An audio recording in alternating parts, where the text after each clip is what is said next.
gentlemen, this is Trisha with Insectopia, and we are here to draw another buggy today.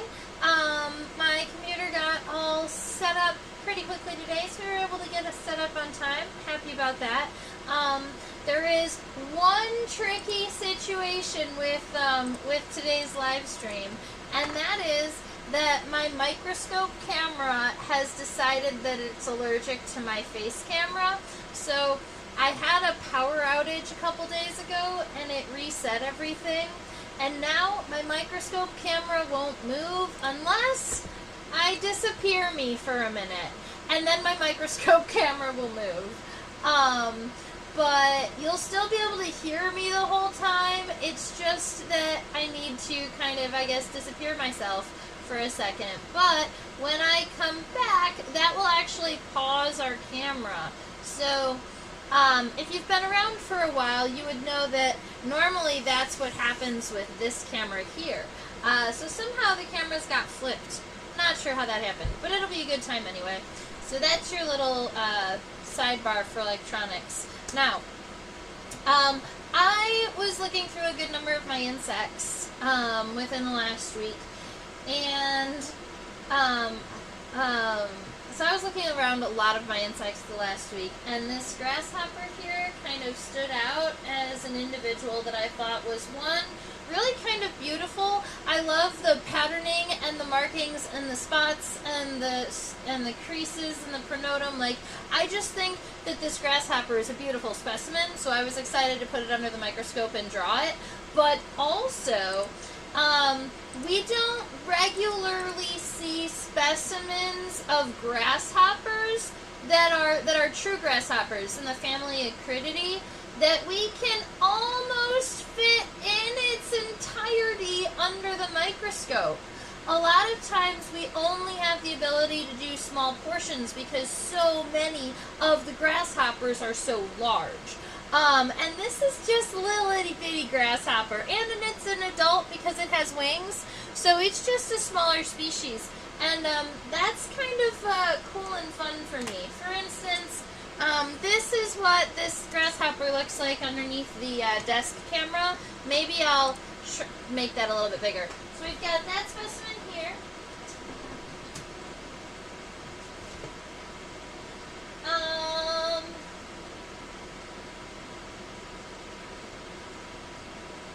And I would say this is probably your average large-sized kind of grasshopper. So the this one that we're drawing here today is about half the size. This is actually a spur-throated grasshopper. We're going to talk about that in a minute. But if I looked at the bottom of the head in here, there's actually a spine on its neck, whereas the one that we're looking at doesn't have that. Actually, I'm going to keep this specimen out so that I can show that to you. That sounds fun.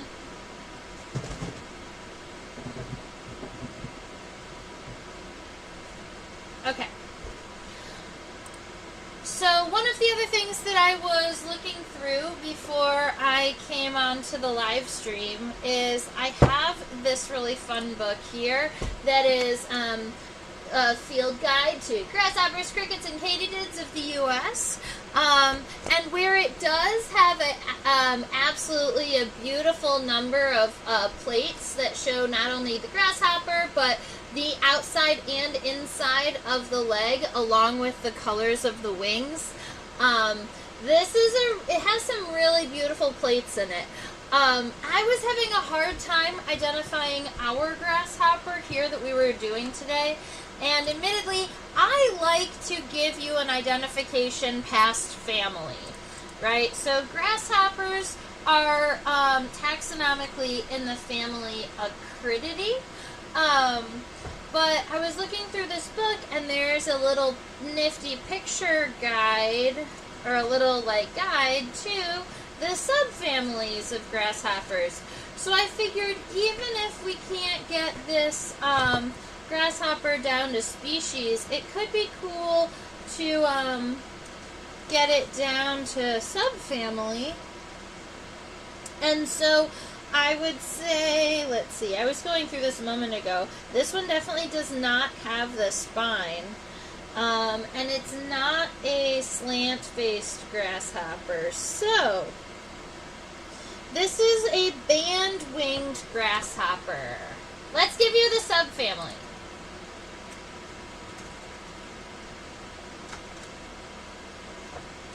There's a dash in there. Band-winged grasshopper. When we get a subfamily rather than a family, this scientific name is going to end in I-N-A-E rather than I-D-A-E. So this is an Edipodine. Let's see. Let me go ahead and spell that for you. Alright. So that gets us at least to subfamily. I can also tell you that this specimen was collected in Texas, in Perryton, Texas, in 2021. That was a fun trip.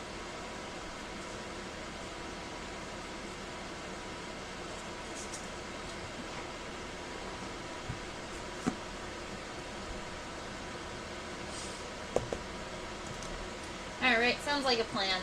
So, I'm going to go ahead and get some of this writing on my paper and we can start drawing it together. Thank you all for hanging out here with me today and drawing our grasshopper with me. If you have any questions, comments, concerns, go ahead and let me know in the chat.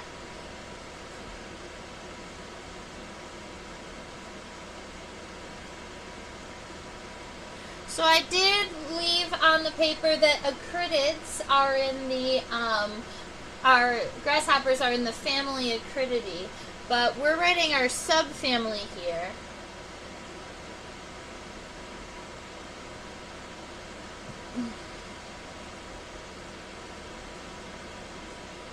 Alright. One of the differences in between the subfamilies of grasshoppers is whether or not they are what we call spur-throated. So I'm going to show you a couple of examples before we really draw. I want to show you these. Oh, from this view it looks more just like a pimple. Let's turn it so it looks more like a spine.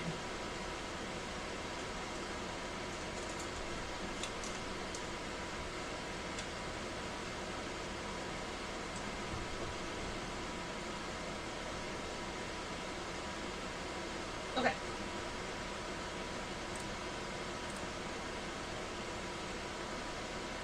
Alright, so this is the view from the underside of the grasshopper and in between the front legs. And when we have a spur-necked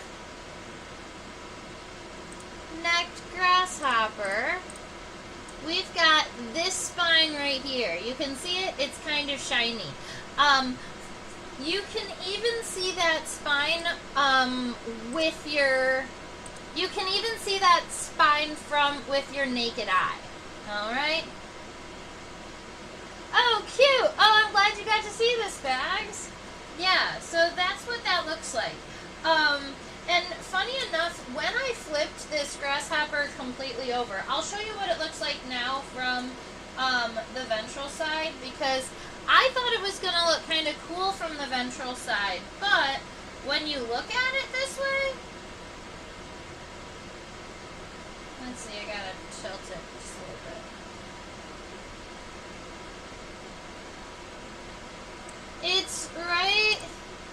It's right here, and it almost just looks like a pimple from this side. It doesn't look like a whole spine, because you can't see really the depth when you're looking at it ventrally. Anyway, so that's what the spur-throated grasshoppers look like. And this individual here, when we turn it on its side or flip it upside down,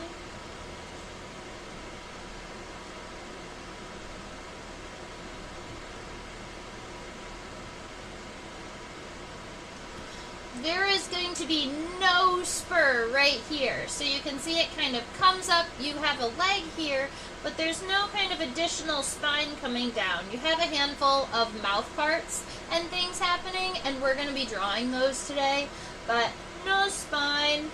So that is our first characteristic when you're looking at grasshoppers, is you want to determine if it has a spur on its throat or not. And then the second characteristic is going to be whether or not the grasshopper has a slanted face. A slanted face is like this. There's actually some really good diagrams of slant-faced grasshoppers in here so that you can see one instead of me trying to describe it to you. They almost look like the top of their head, they almost look cone-headed. Like the top of their head is kind of reaching forward.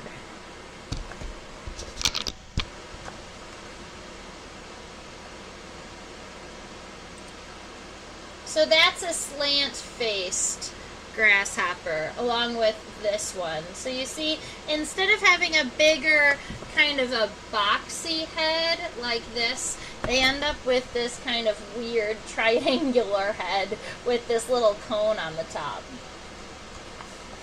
Alright.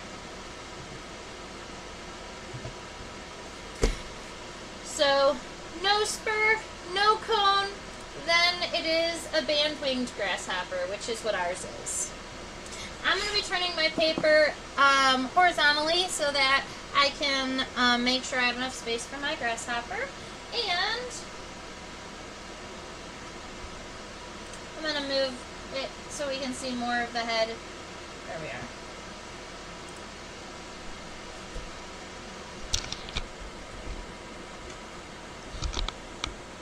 Getting everything reset from being away. Perfect. Okay. So, when we are looking at the head here, I like to imagine the head, let's see, I normally say it's kind of D-shaped, but it's not mostly round towards the middle. It's almost a little bit wider on the top than the bottom. So what I'm going to do is just kind of sketch out that nice light vertical line here, and then we're going to go out a little bit further, and then kind of angle it back in. So we are not going for a full slant-faced grasshopper, so don't make it too obvious, but the goal is just to make it a little bit wider at the top than at the bottom. The other thing is that this is just kind of our light outline. This is the way that I like to sketch them, so I'll get some graphite on the paper nice and light so I've got an idea of size and I can step back and look at it and make sure I like all the shapes. And then I'll zoom in, we'll zoom into the microscope together and we'll look at all of the individual features and talk about saltatorial legs and all types of fun stuff. So, this is our head. We're moving back to the thorax. The first segment of the thorax, especially if we are talking about the top of the first section of the thorax, is called the pronotum, and that is this shield-looking guy right here. That shield thing. That's the pronotum. So if we're coming up here, I'm going to give it a little bit of a divot. I'm just trying to get a basic shape here. So I'm going to go back, angle forward, and then give myself a U. Notice that this shield here does not go all the way down to the bottom of the head, because it stops at about the maybe 3/4 mark. That's going to be because the bottom region of the head are actually a series of mouth parts, specifically connected up to the head, not connected backwards. Alright, so we've got that pronotum all situated. There is going to be a leg here, so I'm just going to go ahead and start kind of a little circle so I know right about where I'm going to be connecting that leg. It does look like we're going to be kind of moving this leg over the head, but it looks like our mandibles and the compound eye are both visible, so that's kind of cool. We might be able to copy that leg right through the head like this image has. Okay, now that I've got the head and the pronotum, I'm going to scooch the specimen forward a little bit so we can see the rest of the body.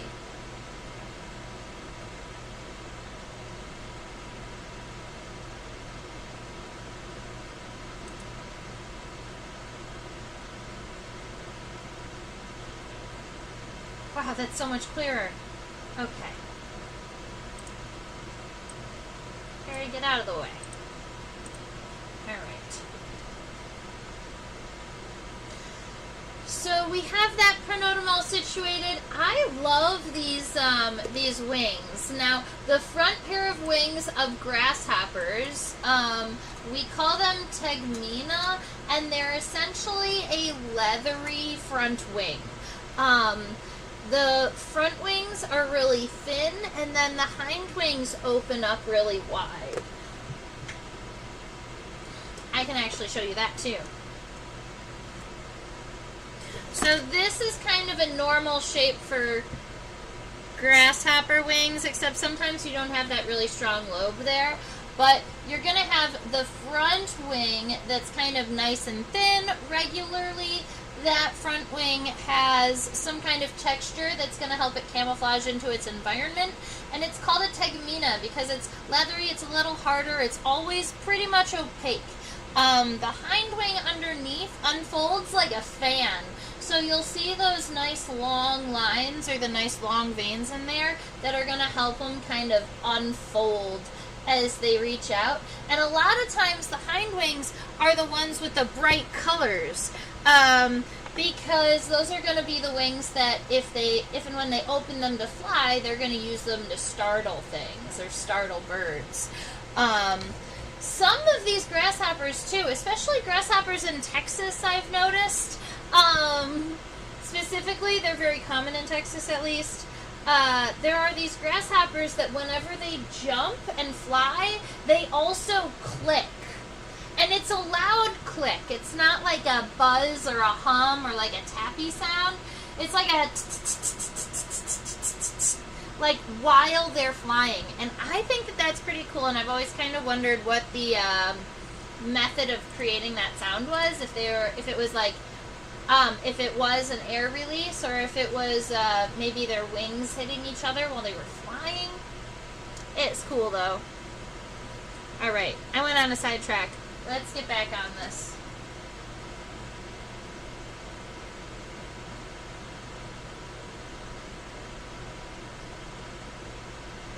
Okay, so if I'm looking at and trying to create some ratios in my head for this grasshopper here, it's looking like if you take the head and the pronotum,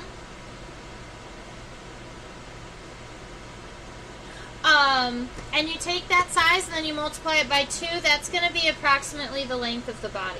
So if I was to take this little piece of wax paper here and kind of mark it this way, I could, and I measured mine off of the furthest point, or that little pokey bit right there. I would go something like 1, 2, and that might be the very end of my grasshopper. That's looking a little bit long to me, so I might actually go 1.5.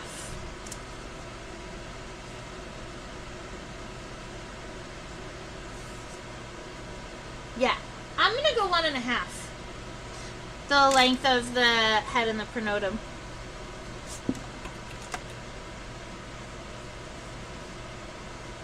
So these wings come out from underneath that pronotum, and I'm just going to create a nice straight horizontal line back to as far as I wanted that length. And then curl it around. I'm noticing that that front wing has a really kind of even U-shaped curl coming backwards. And then the front wing appears on this as mostly straight, but then closer to where the wings are all connected, it almost looks like you can see a little bit more of that membranous wing underneath. Almost like it kind of swoops down and then comes back up. So you've got this like little glimpse of that membranous wing underneath. A couple other things I need to take care of are making sure I know where that middle leg is going to be coming out. So if I kind of imagine a hip bone here, it's going to be something like this. We're going to connect it to the back left corner of the pronotum, and then we want it to be about in line with the bottom of the front leg. Okay, then we're going to move just a little bit back, and I'm going to draw just kind of a larger U shape to start the leg.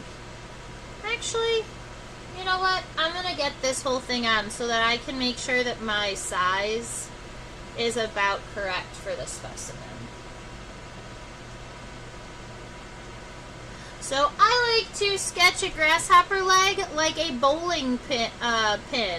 So I'll imagine the head of it up here. It gets kind of narrow at the neck, and then it kind of expands like this. This is our jumping leg here, and it is what we call a saltatorial leg.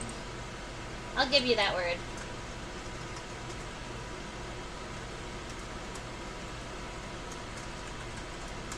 And I don't really have a good, reason, like a good way to memorize the word saltatorial unless you know just a tiny bit of Spanish. Interestingly enough, saltar is the verb to jump. And so saltatorial makes sense in that case. I'm not going to draw the tarsi here. I just wanted to make sure I had this approximate size of this grasshopper leg. And then we also need to get, now that we have the legs situated, just the outline of this body happening. So I'm not going to connect the front to the middle leg, but I am going to connect the middle leg to the hind leg here. And then the abdomen runs just a little bit short of the edge of these wings, but does go past the leg. So you've got this middle ground here that you can work in.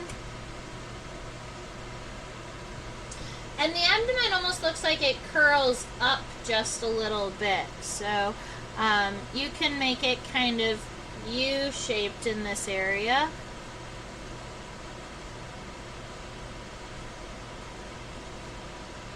Something like that. I'm going to flatten the bottom out just a tiny bit so that the bottom of the abdomen doesn't go past the bottom of the specimen. But I'm going to actually be really happy with something like this that I will be able to modify as we zoom in on our specimen. So that's our kind of our starting insect, and then we're going to add some details.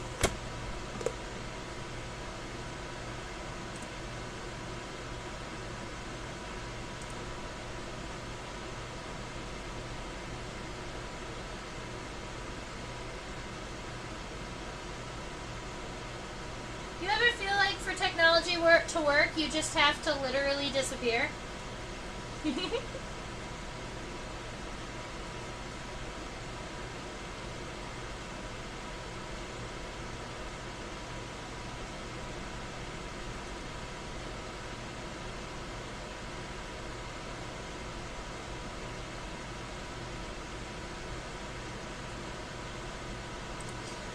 Alright, we are all zoomed in on the top region of the head. I wanted to show you a couple of fun things.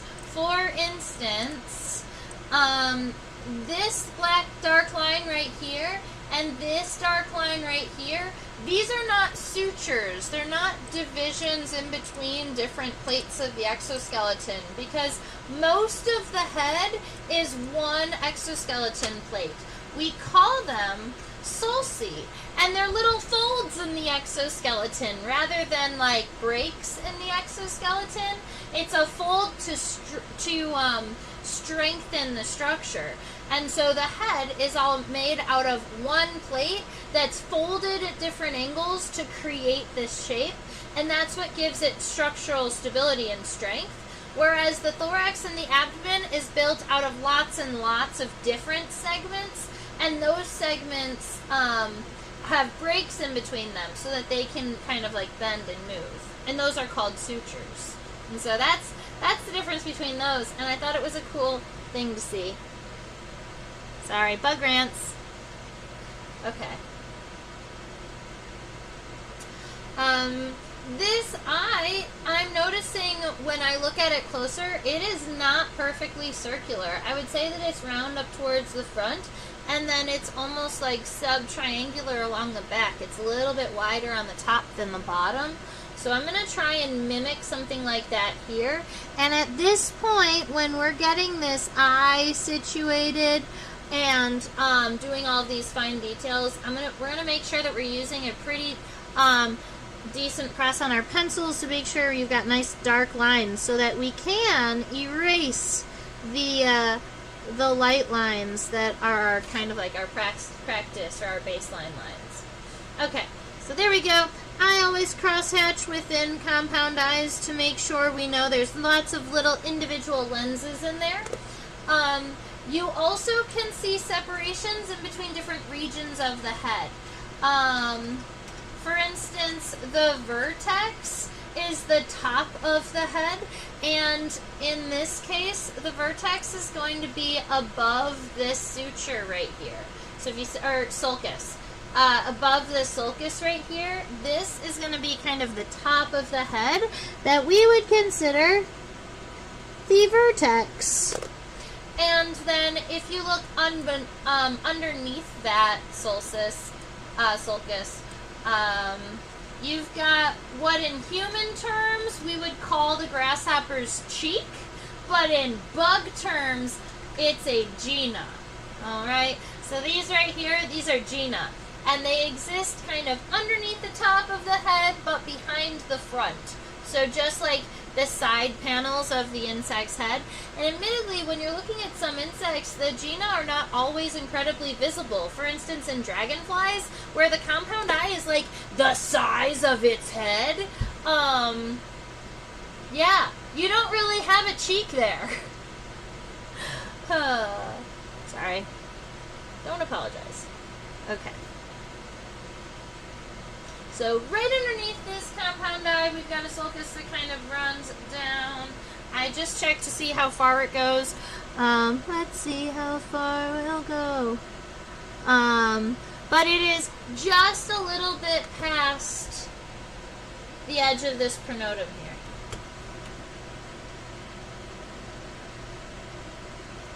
Perfect. So we've got the sulcus there. There. Alright. I love this divot in the head where the antennae are fitting in. I do want to make sure I get the outline of this head all sorted. Normally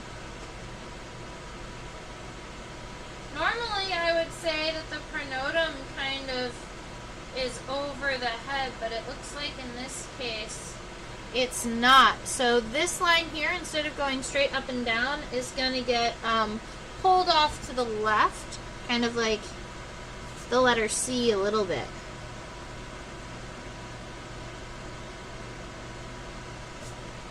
Kind of like this, where you've got just a slight pull to it, and then we've got the top and the crest of the head, the highest point of which is right above the compound eye.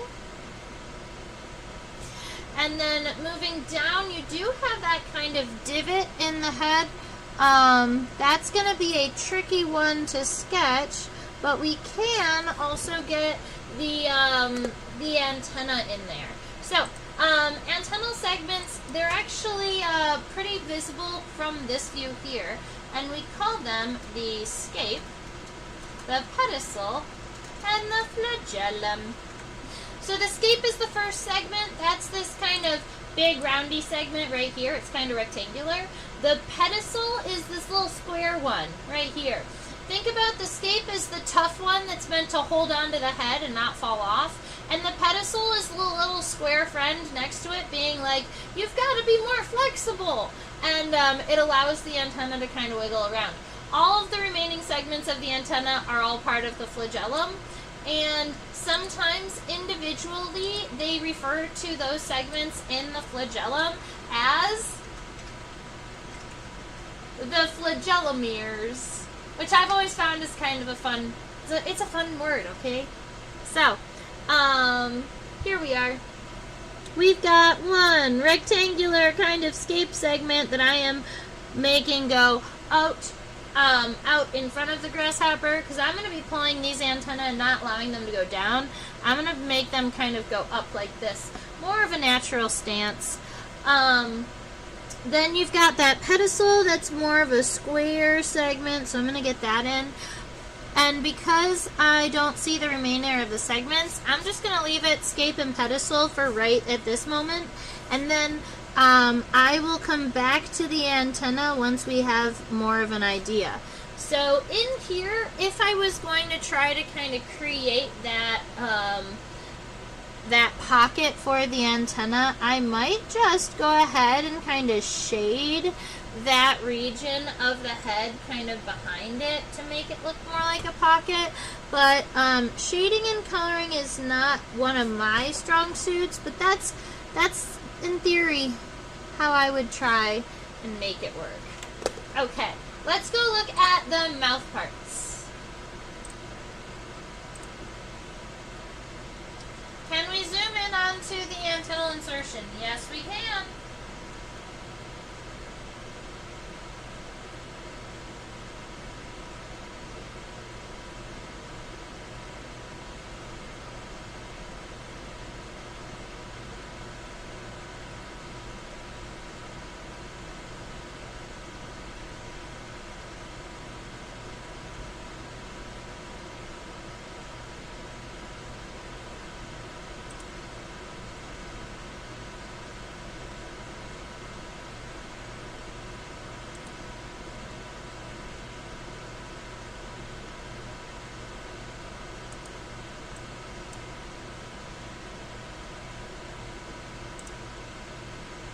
Is that about what we wanted to see, Bags?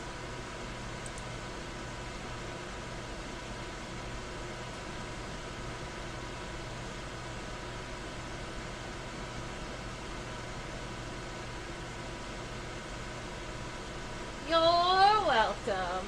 And while we're here, we might as well look at the compound eye, I think.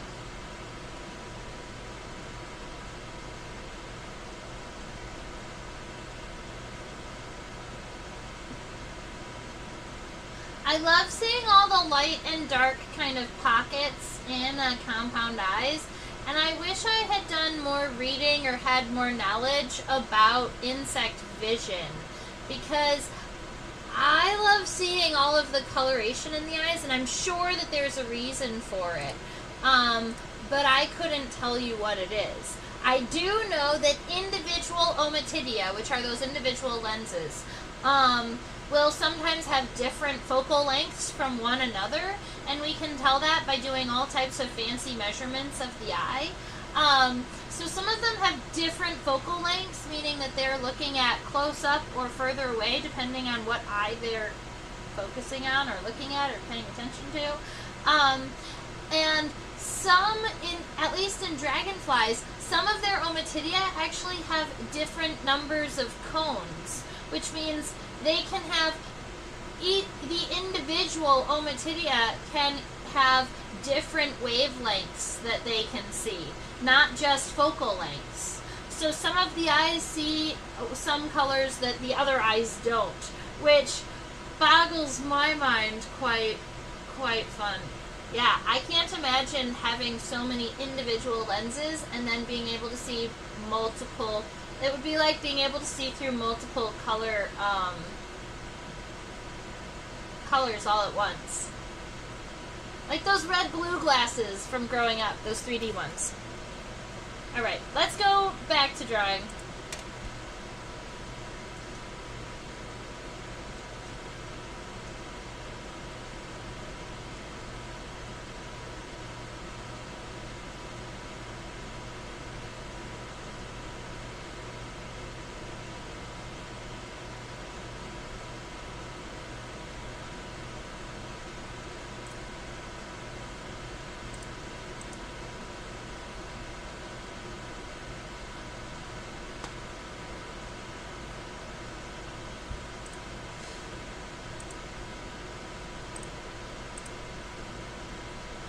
Okay, so now we're looking at the bottom half of the head of this grasshopper here. The antennae have kind of curled down, so we can look at those and kind of take an estimate as to how far those antennae would kind of curl up and over the head. At this point, I'll like that. And we can see where that leg is coming through the head here. So try to leave some of your lines a little lighter, because we do know that that leg is coming through here. But I do want to get some of these mouth parts all situated. So one of the first things that I notice is the clypeus. I'm going to write a good number of words here so I don't have to stop in between. We're going to go with that one first. Okay, so we're looking here, and this... Let me check the microscope real quick. Yep. I'm going to check the front of the grasshopper's mouth real quick.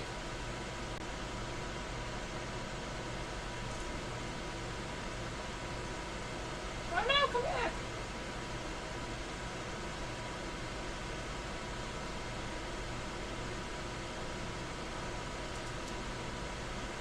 Oh, bud. There we go.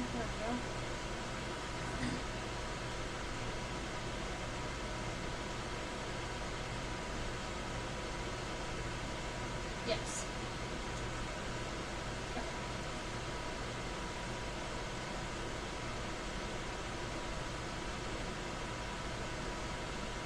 Alright, I was just checking a couple of things before I told you all these terms. So it's a little bit trickier to see from this side. So I turned my, maybe I'll show it to you. I turned my view more forward facing. And I had kind of flipped this grasshopper upside down. But I think if I just kind of face him forward, you should be able to see most of what I was seeing. Yes! That's actually even better. So looking at a grasshopper directly into the mouth parts is going to be easier to kind of determine what the mouth parts are and where they are. So right up here, this line right there, that's the only suture in the insect head, meaning that's the only place where there are actually two plates that are bumping up against one another. All of the other ones are folds. This first piece here that looks kind of funny because it kind of comes in and you've got this like extra lobe here and you've got another lobe here, but that's the clypeus. Yeah, that's the clypeus. And so that's going to be kind of the connection in between the head and the mouth parts. The labrum is this next one here. It's kind of like the letter B, as in Bravo. And it's called the labrum. Underneath them, these guys right here, those are the mandibles. So that takes you top to bottom in our kind of mouth part sandwich that's at least visible from here. There are more pieces that are kind of tucked underneath, but it's not super visible from this angle, so those are the ones I wanted to actually kind of show you before we started drawing them. Oh no.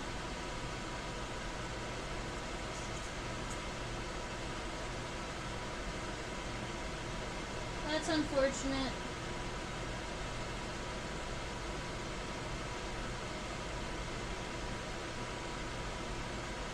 Okay, so I have not done this mid-drawing before, but you're going to hang out with me for 2 seconds while we glue this leg back together, because I just broke off one of my hind legs, flipping the specimen over. I shouldn't have done that.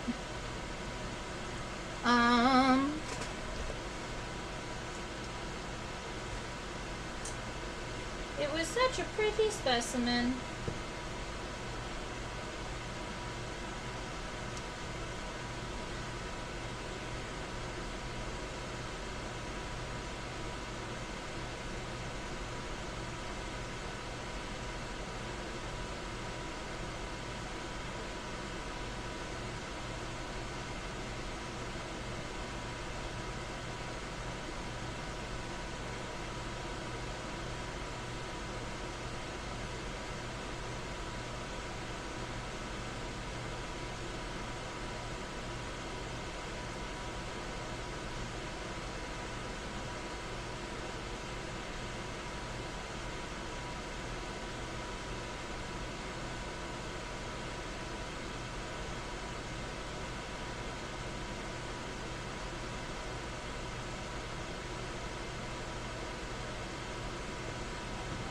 if we can get this all sorted.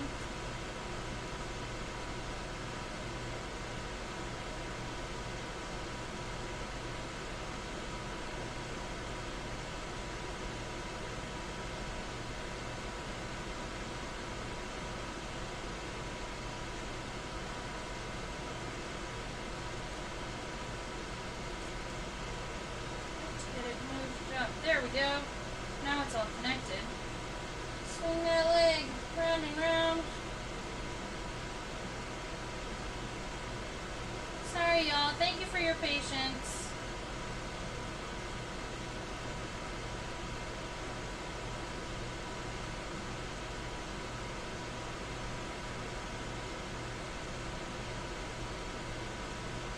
Okay. That is going to have to work.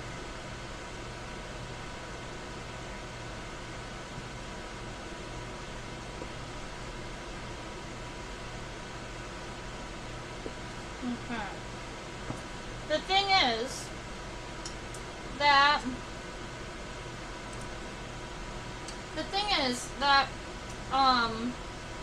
if it was just the one leg, I would have gone ahead and drawn without it. But somehow when I flipped it upside down, the tarsal segments on the hind legs, they got stuck in the styrofoam. So what happened is I lost both of the sets of hind tarsal segments. And I want to make sure that those are on when we get there so that we can draw them. So that's what I'm going to do right now, and then we'll be able to be on our way.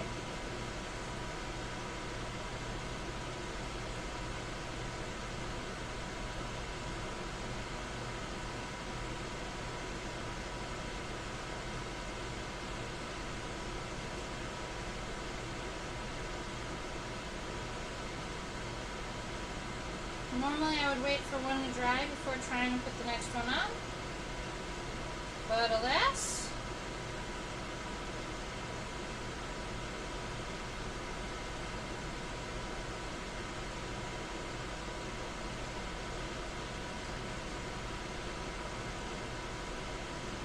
Did that glue dry already? It totally did. Again.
Be good enough for at this very moment.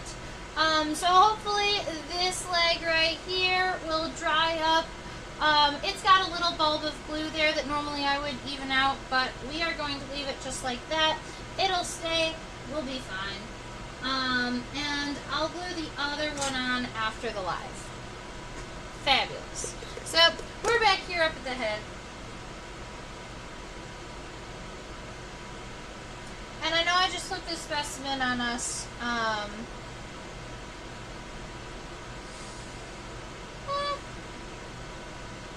We might have to just deal with it for just a moment. But we just got to see all of the head parts, which was kind of cool. So we got to see that clypeus and the labrum and the mandible all from up front. And that was why we did the thing. So that part I did very much enjoy.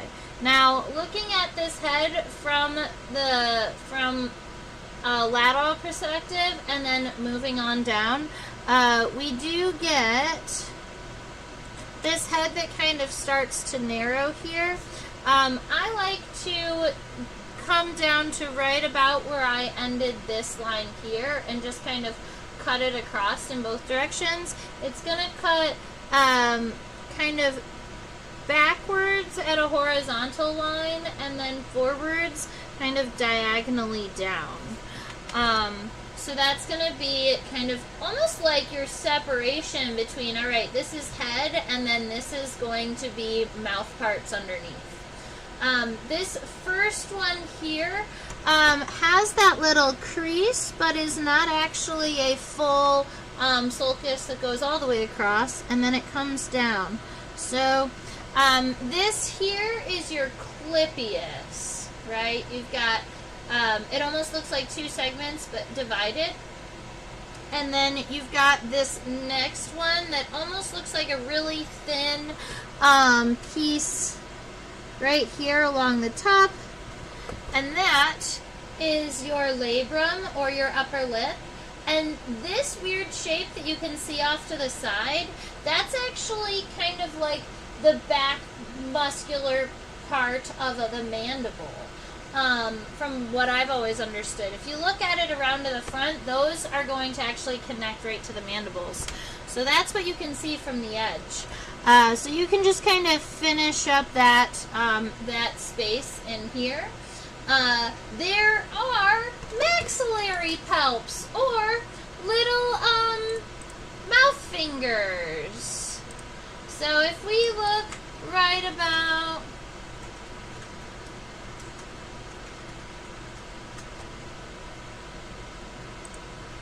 if we look right about here, boop, boop, boop, boop, boop, boop, that is a maxillary palp. It looks like it is 1, 2, 3, 4 segmented, or at least what I can see, it is 4 segmented.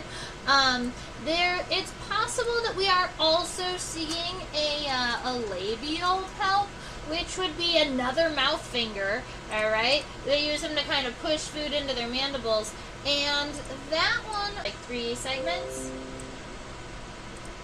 Yeah. So we could go ahead and draw those too, although I have this feeling I kind of want to wait until after I draw this leg here, and then I'll put the palps in, because I think that the leg is going to get in the way of the palps is what it looks like.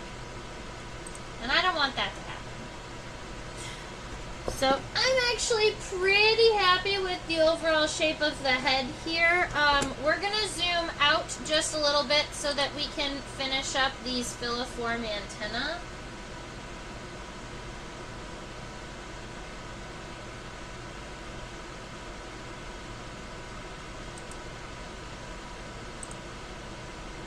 These antennae are what you would consider filiform.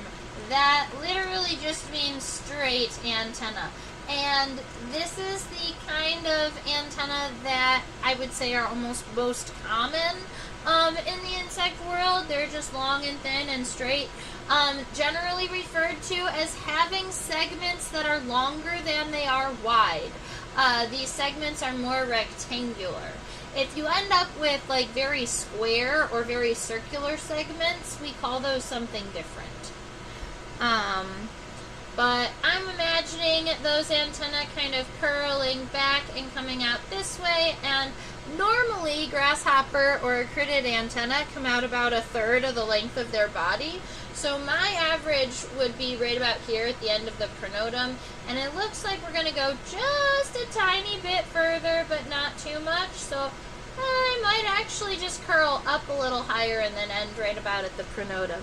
So I'm thinking right about like that. And then I'm going to create that second line here. I like to work on antenna. I like to go in to out and then out to in. Sometimes with like wings, I go out both times, but With this, I find that I have an easier time making it narrower at the end and wider at the beginning if I start nice and narrow at the end and then I slowly get wider until I'm at the point that I want, and then I'll keep it at that width. I find that if I work from the wide side to the narrow side, that it gets narrow too quickly.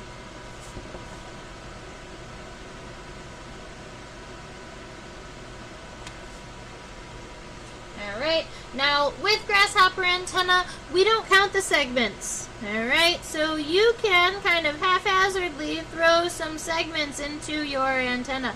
Make sure they are longer than they are wide, but the reason we don't count these segments is because there are too many of them.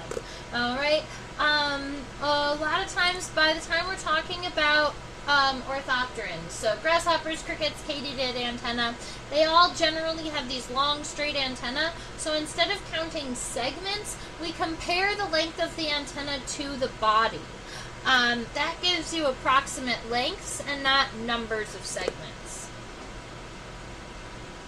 Alright, at this point our grasshopper's legs should be dry, so I'm going to flip it over here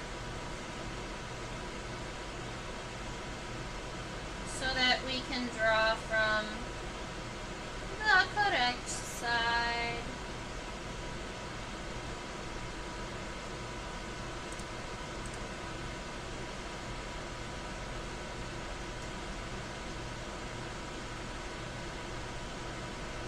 Alright, now it's time to zoom in.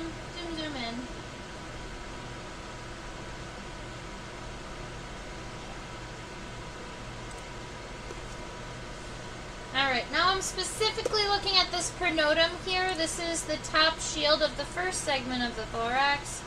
Pronotum. Alright. So, if we're working along the top here, I'm noticing that this first section before this divot has a little bit of a mountain closer to the front than the back. So those are the kinds of things I'm trying to notice. I'm trying to look specifically at individual shapes and individual kind of hills and mounds and grooves.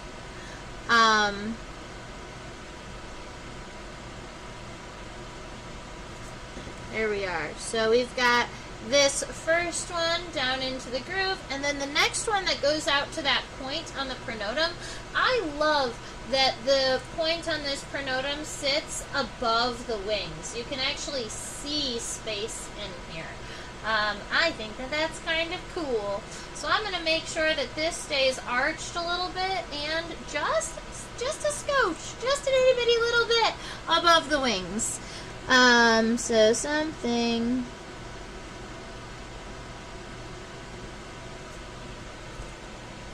like this. Coming down, I had mine coming at a pretty straight of an angle, but I'm going to make sure it actually curves inward, kind of like this, until the edge of the wings. That's what I'm seeing. So where the wings come into the pronotum, we have this really pretty arch internally, and then after those wings, it kind of comes down straight and more kind of U-shaped here. So I'm going to give it more as what we expected after the wings. There are a couple of fun textures here. There's that really cool crease in the center of the pronotum here. There's also another kind of crease here on the edge to kind of make it like a top, but I want to make sure that that crease kind of runs along the edge. So make sure that it mimics that up there. And then there's always the option of adding those colors or adding those textures if you're using a medium for that. He's so cute. Alright, we're going to do it. We're going to draw the front leg. Because let's draw this fella from the head to the abdomen today.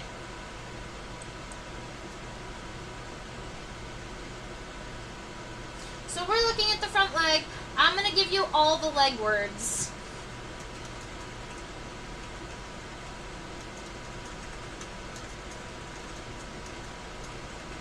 Alright, lots of leg words. Insects have a hip, and that is what we call the coxa. The coxa of this grasshopper is essentially the shape that we already sketched. I'm going to turn this specimen so that the leg is all on the same plane so we can see it all in focus at one time, even though it's going to be slightly twisted. There we go. Okay.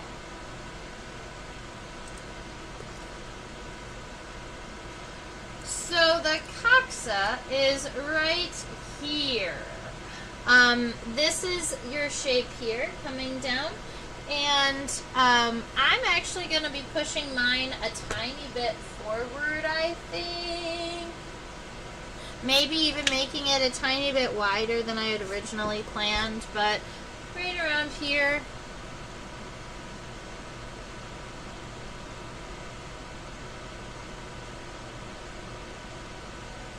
That is your coxa. Alright, kind of a straightish plate, that's your hip. This next segment right here is kind of like a knee, but it exists in between the hip and the femur. So it does the same job as the pedicel on the antenna. It's that second segment that helps with the bending and the moving, because the other segment is mostly there to make sure it stays stable and stays connected to the body. And so for here, the trochanter is a lot of times, I imagine it mostly shaped like a piece of pizza, like it's normally a triangle, but in this case, it has a slightly different shape.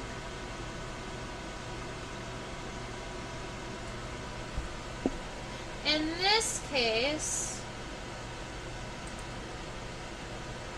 it's more like this, kind of coming up and slanting upwards. Because what it's doing is it's taking the end of the coxa and repositioning the femur. Because now the femur is going to be coming off of this angle here and going up towards the head. And then our tibia is hopefully going to kind of cut in right around through here so that we can continue to leave all of those mouth parts that we spent time drawing.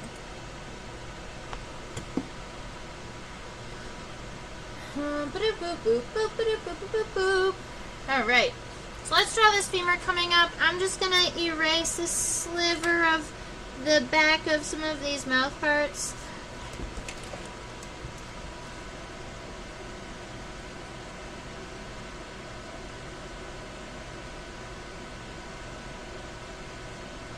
Alright, the femur is going to come up almost to the compound eye, but not quite. So that's your, that's the line you're trying to kind of, that's where you're trying to line up, is you're going to go towards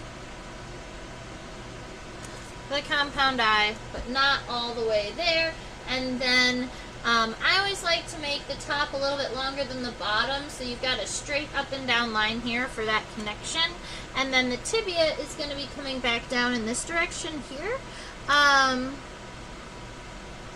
The tibia is a little bit narrower than the femur. It looks mostly, it looks like it's the same size in the front and the back. I mean, like the top to the bottom, so it doesn't, a lot of tibia are kind of like boot cut, and they're a little wider at the end than at the beginning, but in this case, the tibia looks fairly, like, even all the way down. The only thing with this, if you've got all of those tibial spines kind of at the end of the tibia here, so I'm just going to kind of go along the end of the tibia and add a couple of those spines down there. Then we have these tarsal segments. And those are these guys right here. They're these little itty bitty segments on the end of the leg.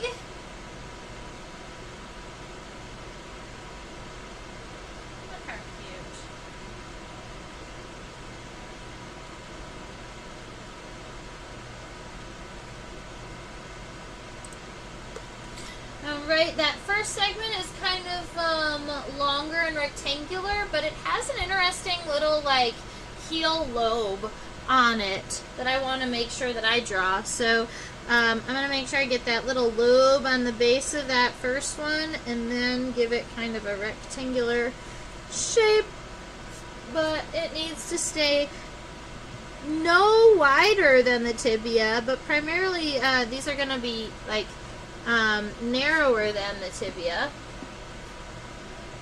Maybe what I'll do is I'll draw this tarsal segment and then add the lobe afterwards, because that lobe is doing weird things to this drawing. Yeah, it's just that the lobe is so small it's not going to be visible from this scale. And then the next segment here is a little bit kind of narrower, and it's going to be lobed, but you're only going to be able to see the lobe from above. So from a lateral perspective, it's going to look like a sideways oval. And then you've got the raindrop segment, which I say is narrow at the base and round at the edge. And you've got those two tarsal claws in there. I'm gonna solidify up some of these the headlines that I had to erase to fix things up. So that's what my leg is looking like so far.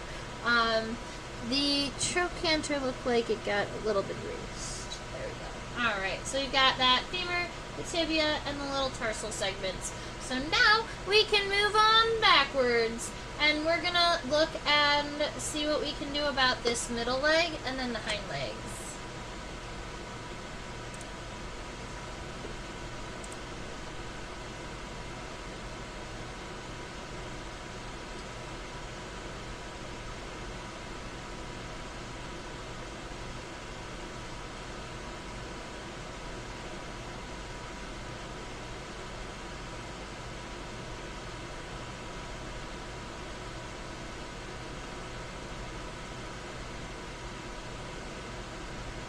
Okay.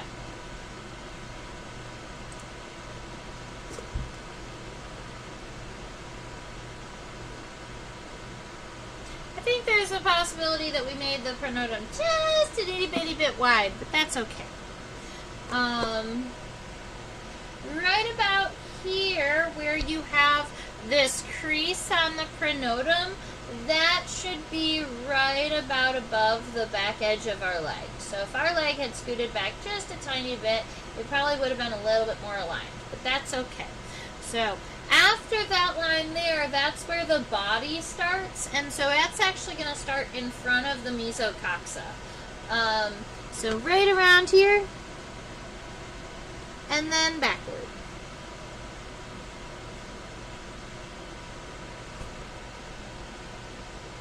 Is gonna be your body.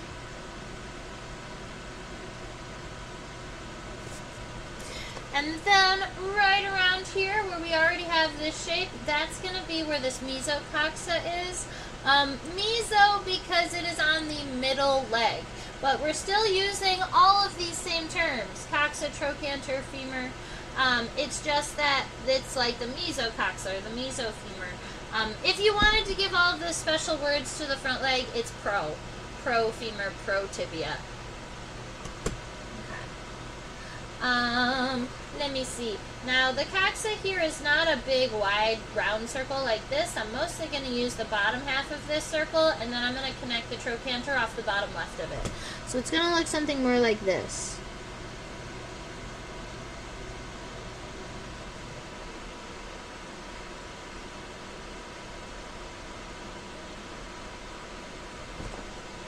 It's going to look more like this. Like a round-mouthed Pac-Man. That's the coxa. The trochanter is that little segment inside of here, so you can give yourself like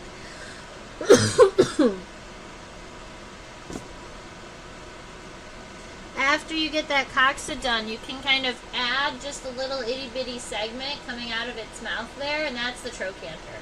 And then we worry about the femur and the tibia. And because the femur and the tibia are slightly out of focus, we're going to fix that really quick.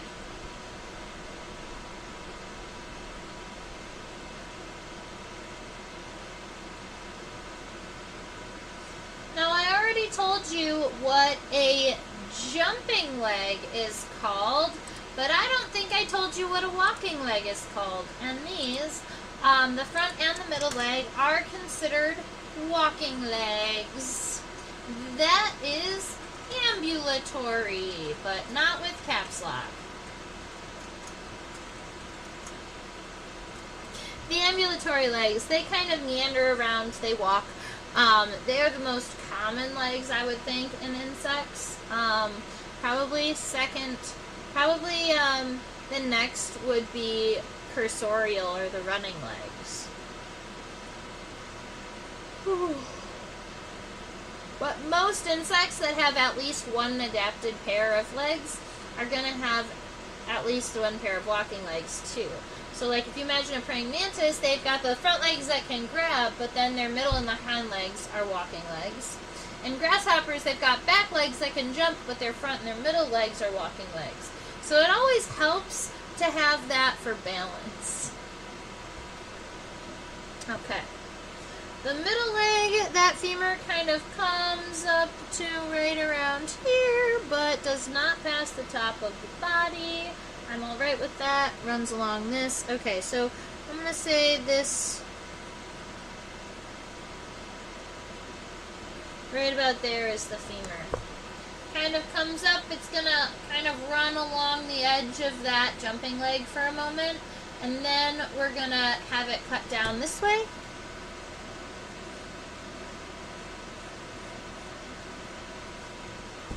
So that now you've got that tibia here. There are going to be a series of those tibial spines, or those sharper guys, along the inside here. And then for out and down, you still have those three segmented tarsi. So you've got that one kind of longer rectangular one. You've got that lobed one, which in this case is going to look kind of funky. I'll zoom in my drawing for you. And then you've got that raindrop segment that's going to be narrow at the base and kind of round at the edges.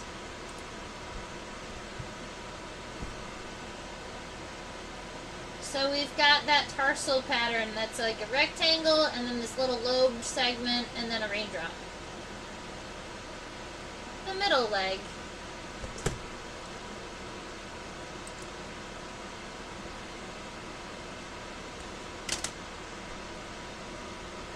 Now, I'm going to take an eraser and try and start to clean up some of these lines close to and inside of that leg that I don't need anymore. There's a chance that I'm going to be redrawing those tibial spines because I think that they're going to end up getting erased at some point. Okay, so we've got those middle legs sorted. I think what's most important at this point is to get these hind legs drawn in, and then we'll come back to do the wings and things.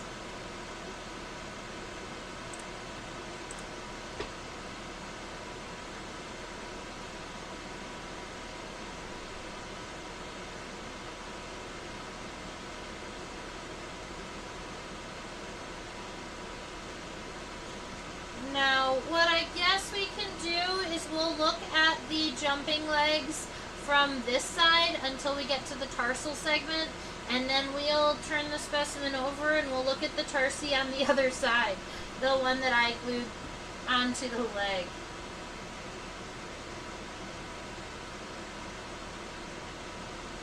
It's better. Alright.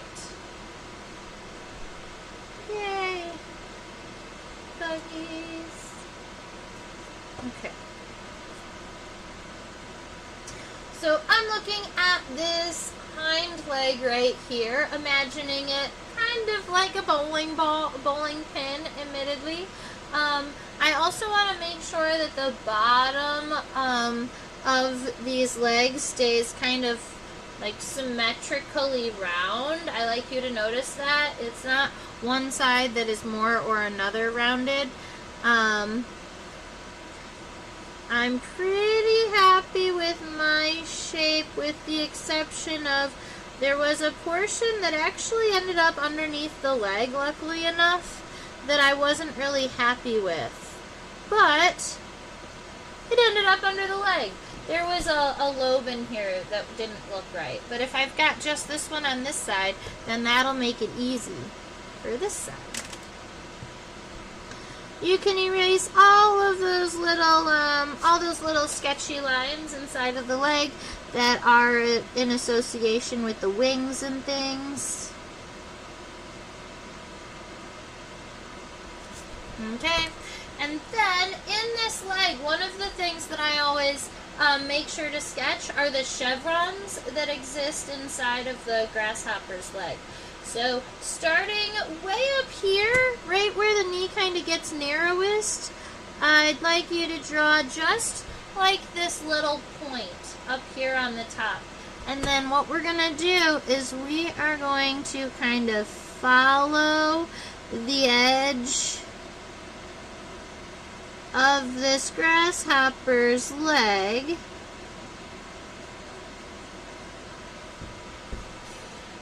to create this little raindroppy shape.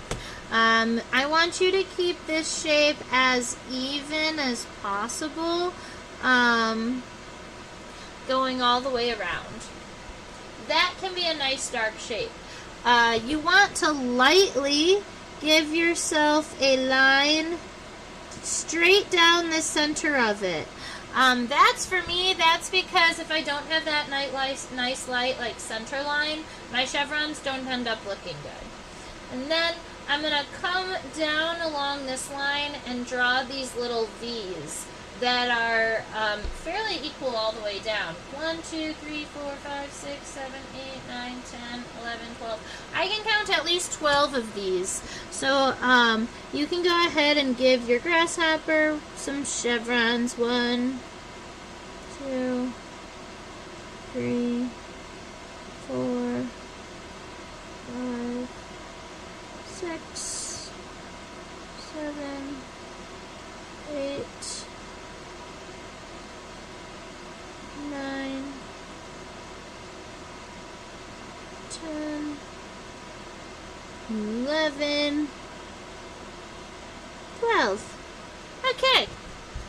That actually turned out all right. So after you get all those nice chevrons down, as long as those you colored in nice and dark, you can take a really light eraser and just erase that center line that helped you keep them even. And now you look like a skilled artist. You look like you can follow a line with little triangles. I like that. Good job. Cool. So these jumping legs have some amazing power in them, but they are not the best jumping legs on the planet. The best jumpers on the planet are actually a type of frog hopper. Fun factoid, and I like to give myself a little indent at the end for the tibia to come out of. For instance, the frog hoppers that can jump, some of them, because of the rate or the force at which they push off of the ground, they put 400 G's of pressure on their body. And they don't collapse. That's awesome.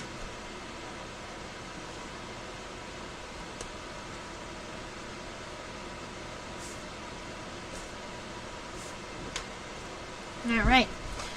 So we've got this femur coming up. We have the tibia coming down. I'm pretty happy with where my tibia placement was, but I wanted to make sure that I didn't have any of those lines in it. So I kind of just preemptively just erased those. It's going to connect right around here. There is a little bit of a bulb kind of at the beginning of the tibia that you can kind of detail out. But other than that, stay nice and thin, and then we're going to add those spines to the outside edge when we're done. So this tibia's got to reach all the way down to the ground here, so that it can have a lot of traction when the grasshopper is meaning to jump. You've got those spines on the outside of the tibia that it looks like as you get closer to the bottom of the leg, they get bigger and bigger, which is kind of great, but also if you were a bird, that would probably be painful. And then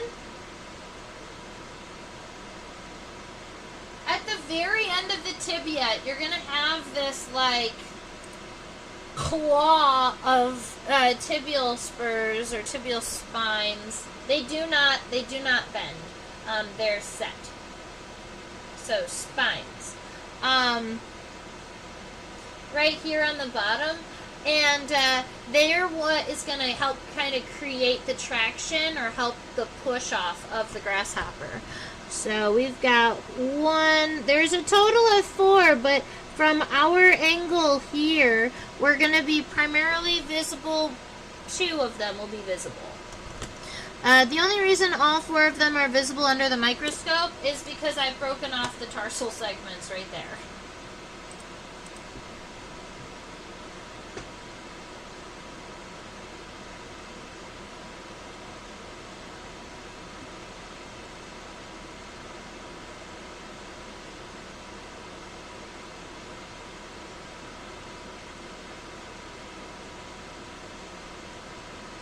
Alright, and these are the tarsal segments of the hind leg. They are very similar to the front and the middle leg. They're just a little bit more elongate. So you still have the rectangle, kind of the lobe, and then the raindrop. It's just that they are quite longer. There we go. There we go, and then the raindrop. And the claws. Okay. Something like these. He's so cute. Alright, let's get the body and the wings all sorted out. I'm pretty happy with our grasshopper so far. I think that if it was going to change anything, I might make the legs, the jumping legs a little bit wider. I think that's one of the things that I naturally do as an artist, looking back on some of my drawings, is I think I narrow some of the jumping legs in my head preemptively. I have kind of already decided how wide they should be, even though without taking into consideration the size of everything else.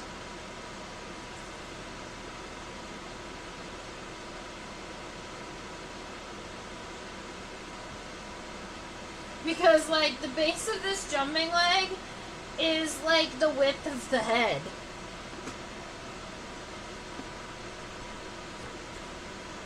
Alright.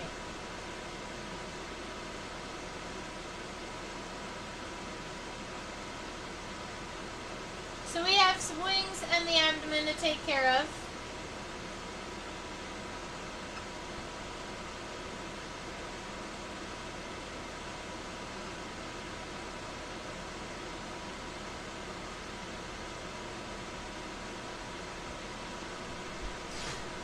Some specimens love to fire their legs off like projectiles as soon as you touch the pin. This is true, Bags.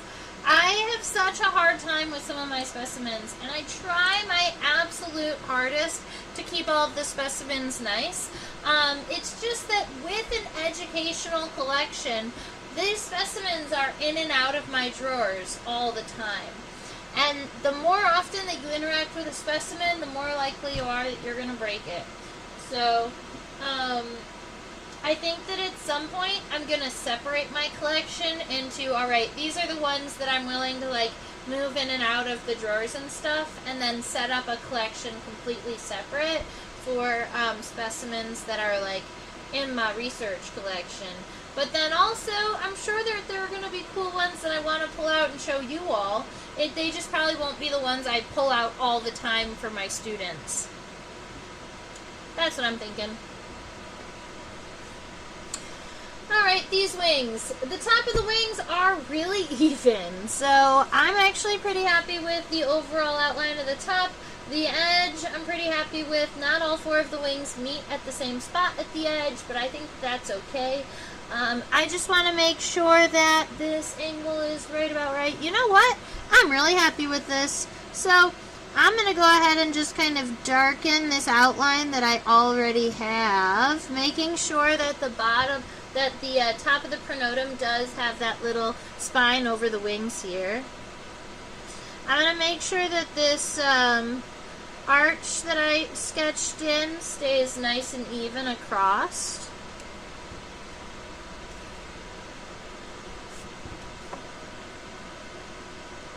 And then I'm going to get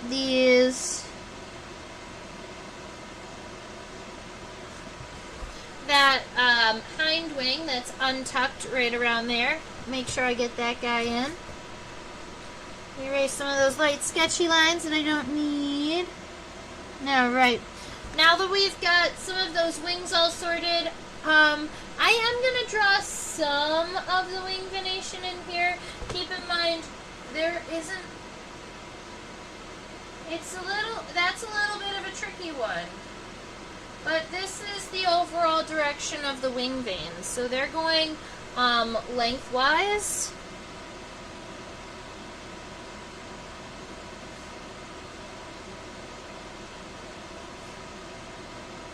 And they kind of meet a little bit higher up here, and then they go long. So I just created a number of kind of longer veins within those wings, and then I'm going to kind of almost randomly create some cross veins up here to kind of make it look almost tiled, and that's going to be how I leave my front wing. The hind wing, this portion here, I'm just going to kind of give it some squares because there's going to be more wing venation down here than there is up here. So I just want to make sure that the densities of the wing venations are obvious, that these are 2 separate things. Yay! Let's do the abdomen.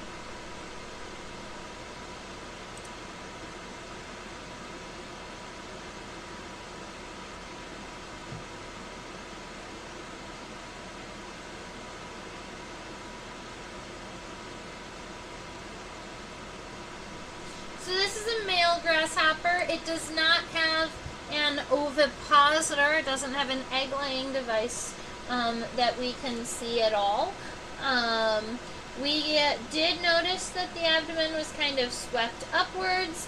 It's very difficult to count segments here. Actually, it's easier on the microscope. It's tricky in the viewer.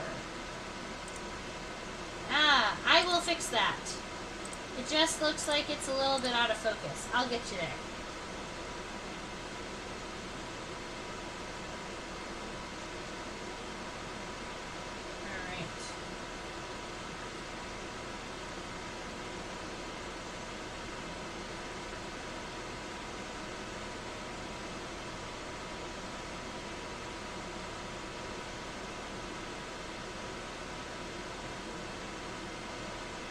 Okay.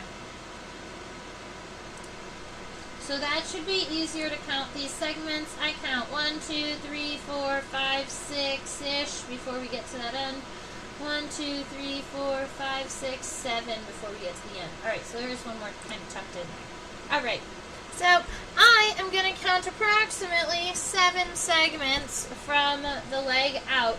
But the thing with this is we've already got the shape of the abdomen. We have this lateral line here. We want to make sure that in the beginning these segments are going down, straight up and down. So that's going to be kind of 1, 2, 3. But then once you get to 3, these start to kind of curve and then they're going to kind of come up, and it's going to be what also gives the upturn of the abdomen look. So 1, 2, 3 is that first almost diagonal one. And then after that, these next 4 segments are also a little bit smaller.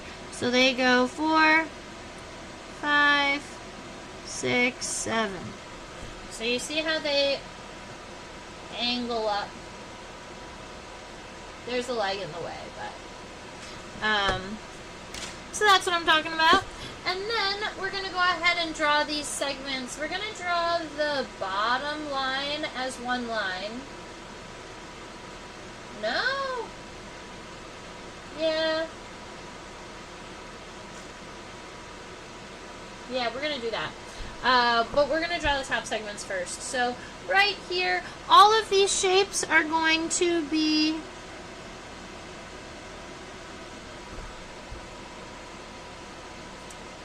slightly curved in this direction here, kind of moving up, moving upward. Alright, so you've got those nice curved segments here. Where they're connected to the lateral line, I just want to kind of try and follow that line the best possible. So like that. But then once we get to the bottom segments here, instead of following that curve, these segments are going to be straight down no matter what.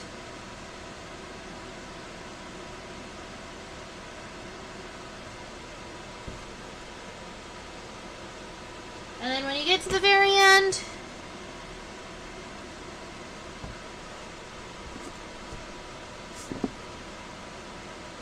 does not appear like that last segment has the continuation of the lateral line. I'm kind of curious what's happening over there, so we're going to turn this specimen really quick. I'm curious what is happening. Oh, well, there's the Circe.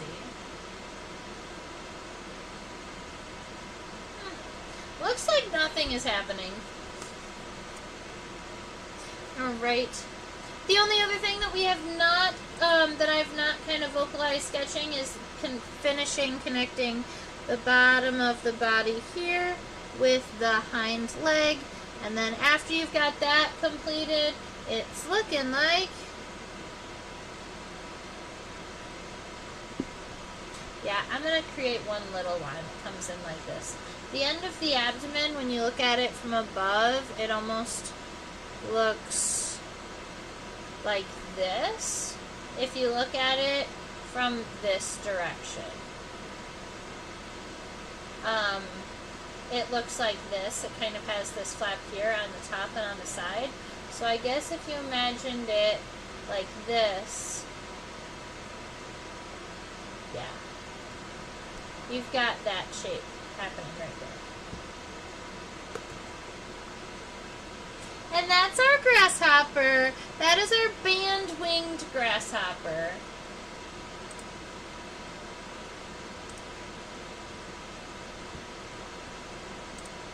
In the subfamily Acrididae.